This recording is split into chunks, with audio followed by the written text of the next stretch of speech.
Have you ever liked someone who made you feel terrible? Like they ignore your texts, they disappear when you need them, but the second they smile or say, I miss you, it's like your whole brain forgets the pain? Yeah, that's not just you being dumb or weak. There's actual psychology behind it. And it's not simple. You're not crazy for loving someone who hurt you. You're human. But the real question is, why do we keep doing this? Why do we chase people who make us feel like crap? Why does our brain get more obsessed the more someone pulls away? Let me walk you through it. This is going to hit deep because what's really happening is not just love, it's something that got wired into you. Some of these patterns come from childhood, some come from your first relationship, and some you didn't even notice until now. But once you see these 7 reasons, you won't unsee them. Like the first one, validation addiction. We're not addicted to the person. We're addicted to what it feels like when they finally give us attention after ignoring us. It's like being thirsty and they finally let you sip water. And your brain goes, thank you, even if they were the one who made you thirsty in the first place. That's what makes toxic love so addictive. You start associating pain with love because the love only shows up after the pain, and your brain thinks that that's normal.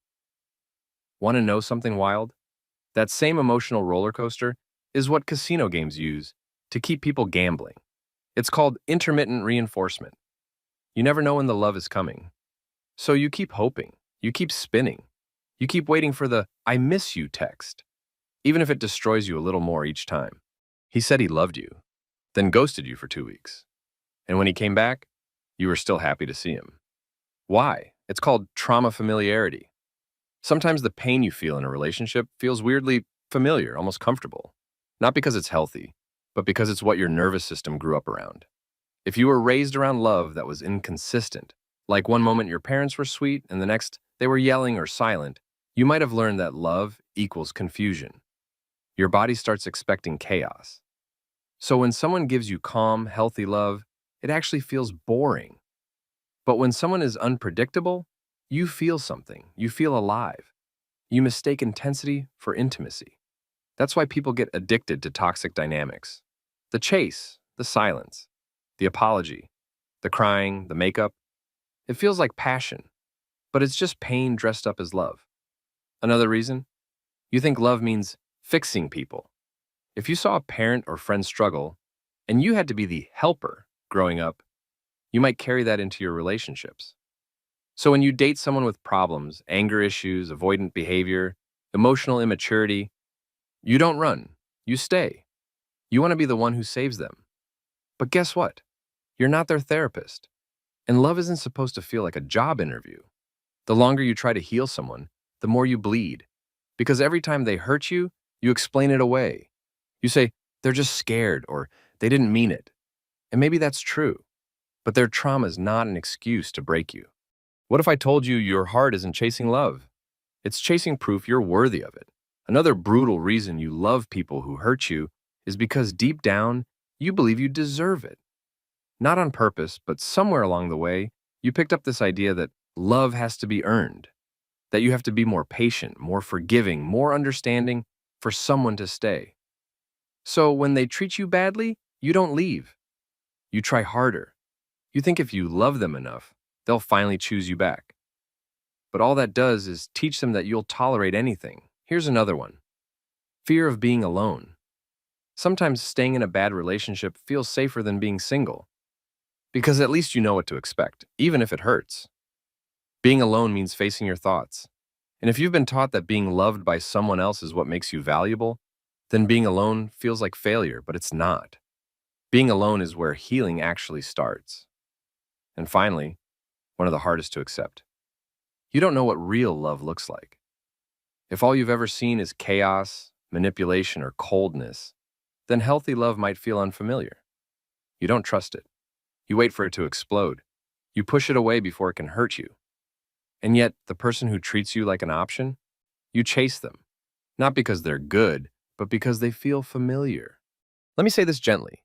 Being loyal to someone who keeps hurting you isn't love. It's self-abandonment. You're not proving how strong your love is. You're just showing how much pain you're willing to tolerate. And here's the thing that nobody wants to admit. Sometimes we stay because we're scared of starting over. We tell ourselves no one else will love me like they do.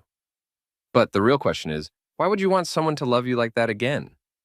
If love feels like begging, like waiting, like constantly questioning your worth, that's not love. That's survival mode.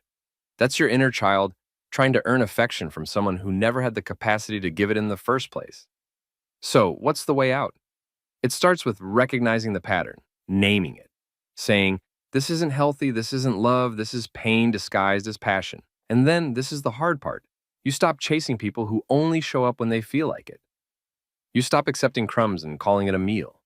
You stop thinking your job is to fix broken people just so they'll choose you. Because real love doesn't hurt like this. Real love is safe. It's calm, it shows up on time, and doesn't make you beg. And if that feels boring to you, that's not your fault. That just means your nervous system is still healing. Here's what they never told you. Healing is going to feel lonely before it feels peaceful. When you finally stop chasing the person who ghosted you, when you stop replying to the one who only calls at night, when you stop checking their Instagram just to feel something, it's going to feel empty at first. But that's not emptiness. That's the space where real love can grow. You were never too much. You just gave your heart to people who were too little. You weren't dramatic. You were expressive. You weren't crazy. You were deeply hurt. And you didn't mess up by loving them. You just forgot to love yourself more. So next time your heart says, maybe they've changed, I want your brain to say, but have I changed? Because the real glow up isn't looking better. It's choosing better. If they make you cry more than they make you feel seen, it's not love. If you have to guess how they feel about you every week, it's not love. If you feel like you're always trying to earn a place in their life, it's not love. The most dangerous part of toxic love is that it convinces you it's the best you'll ever get. Don't fall for it again. You are not hard to love. You just need to stop giving your heart to people who never learned how to hold it. And when you do, you'll realize the love you were looking for was never in them. It was always in you.